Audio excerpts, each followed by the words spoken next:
الحمدللہ رب العالمین والصلاة والسلام علی سید الانبیاء والمرسلین اما بعد فاعوذ باللہ من الشیطان الرجیم بسم اللہ الرحمن الرحیم۔ جنگ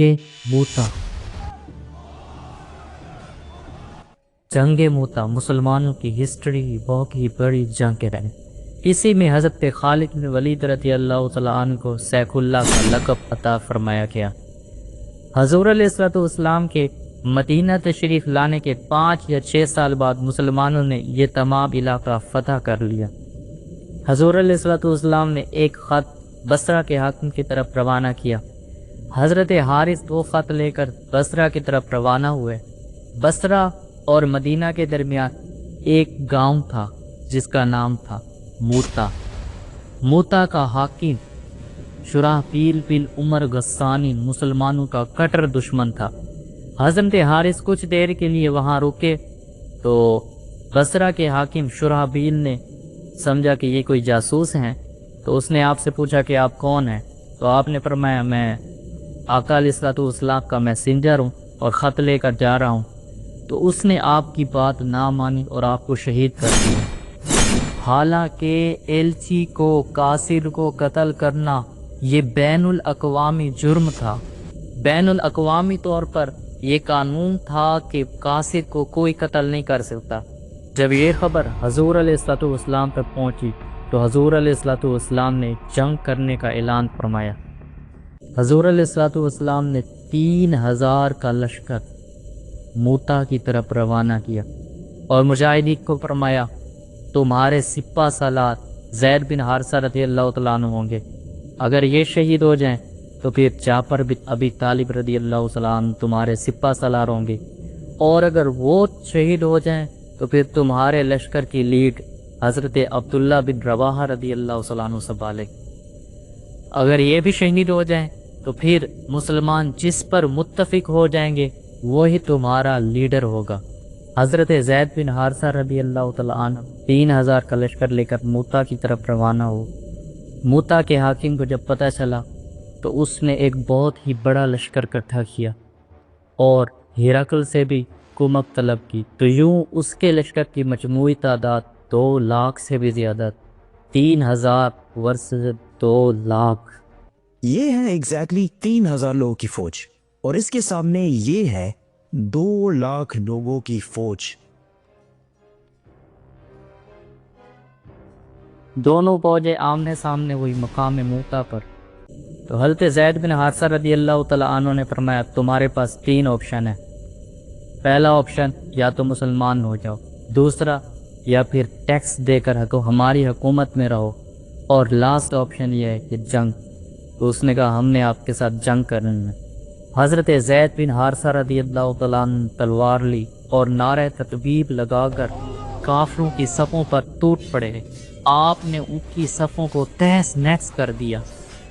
آپ رضی اللہ تعالیٰ عنہ کے پاس آ کر کسی کو لڑنے کی طاقت نہیں تھی، تو انہوں نے دور سے آپ رضی اللہ تعالیٰ عنہ پر تیر پھینکے تو آپ رضی اللہ تعالیٰ عنہ شہید ہو گئے۔ پھر جھنڈا حضرت جعفر بن ابی طالب رضی اللہ تعالیٰ عنہ نے تھاما اور اپنے گھوڑے سے اتر کر پیدل کافروں کی صفوں پر ٹوٹ پڑے۔ آپ رضی اللہ تعالیٰ عنہ نے ان کی صفوں کو درہم برہم کر دیا۔ آپ رضی اللہ تعالیٰ عنہ پر دونوں نے مل کر حملہ کیا تو آپ کا ایک بازو شہید ہو گیا۔ آپ نے جھنڈا دوسرے بازو میں تھام لیا تو آپ کے دوسرے بازو کو بھی شہید کر دیا گیا۔ پھر آپ رضی اللہ تعالیٰ عنہ کو شہید کر دیا گیا، اور پھر جھنڈا حضرت عبداللہ بن رواحہ رضی اللہ تعالیٰ عنہ نے لیا، اور حضرت عبداللہ بن رواحہ رجز کے اشعار پڑھتے ہوئے کافروں کا ٹوٹ پڑے۔ کچھ دیر بعد آپ رضی اللہ تعالیٰ عنہ بھی شہید ہو گئے۔ تو اب جھنڈا حضرت ثابت بن قیس اور حضرت خالد کے حوالے کر دیا اور فرمایا کہ اب مسلمان کے لشکر کو تم سنبھالو گے۔ تو جب حضرت خالد کے ہاتھ میں جھنڈا آیا تو اس وقت مسلمان بہت ہی مشکل مرحلے میں تھے۔ بڑے بڑے صحابہ کرام شہید ہوتے جا رہے تھے، تو حضرت خالد بن ولید رضی اللہ تعالیٰ عنہ نے بپھرے ہوئے شیر کی طرح کافروں پر حملہ کیا۔ آپ رضی اللہ تعالیٰ عنہ کو دیکھ کر کافر ایسے بھاگنے لگے جیسے شیر کو دیکھ کر بکری اور بھیڑیں بھاگتی۔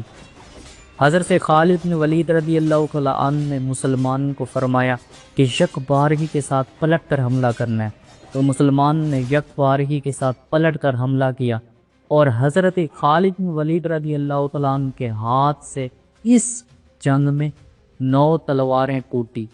حضرت خالد بن ولید رضی اللہ تعالیٰ عنہ کو اسی جنگ میں سیف اللہ کا لقب عطا فرمایا گیا۔ حضرت خالد بن ولید رضی اللہ عنہ نے فرمایا لڑتے لڑتے یا تو ہم شہید ہو جائیں گے اور جنت میں جائیں گے، یا پھر ہم اپنی مراد کو پہنچیں گے اور فتح حاصل کریں گے۔ تو مسلمان کے اندر جوش آیا اور مسلمانوں نے سخت لڑائی لڑنا شروع کی۔ اتنے میں رات ہو گئی تو دونوں لشکر اپنے اپنے خیمے میں چلے گئے۔ اگلے دن حضرت خالد بن ولید رضی اللہ تعالیٰ عنہ نے جوش کے ساتھ ہوش سے کام لیا، یعنی حضرت خالد بن ولید رضی اللہ تعالیٰ نے ایک ایسا کام کیا کہ جس سے کفار کا لشکر چونک گیا۔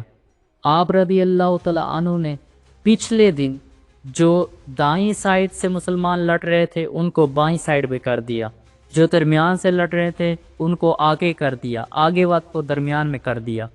لیکن کافر اپنی گزشتہ راز والی ترتیب سے آئے تھے۔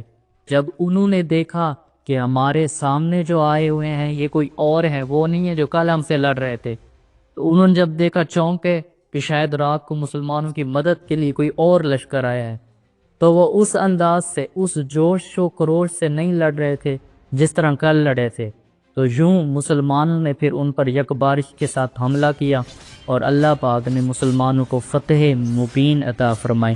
تو شاعر نے کہا من عہد عاظم کان معروف لنا عصر الملوک کی قتلها و قتالها، یعنی جنگوں کے اندر بادشاہوں کو قتل کرنا، بادشاہوں کے سر اڑانا، یہ تو ہمارے جانے پہچانے کھیل ہیں۔